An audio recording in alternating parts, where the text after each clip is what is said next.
அவர்களுக்கு பால் கொடுத்தது ஒரு முஸ்லாமிய சகோதரி என்பதையும் நீங்கள் அறிந்திருப்பீர்கள்.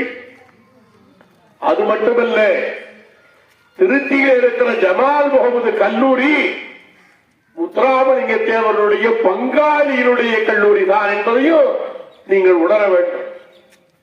அவர்கள் ஜமால் முகமது அந்த குடும்பம், அந்த மறைவர்கள் குடும்பம் இஸ்லாத்திற்கு வந்து அவர்கள் அந்த பகுதியில் கல்லூரிகளை உருவாக்கினார்கள். ஆகவே நாம் இந்த மண்ணிற்கு சொந்தக்காரர்களாக நீங்கள் முதலிலே உணருங்கள். நீங்கள் சார்ந்திருக்கிற சமயங்களை தூரவிடுங்கள். நீங்கள் இருக்கிற ஜாதி கட்டுப்பாட்டுகளை, ஜாதி கட்டமைப்புகளை தூரத்திலே வையுங்கள். எல்லாரும் தமிழ் சமூகம் என்கிற அந்த அடித்துவத்திலே ஒன்று விடுங்கள். யாரெல்லாம் தமிழ் சமூகம்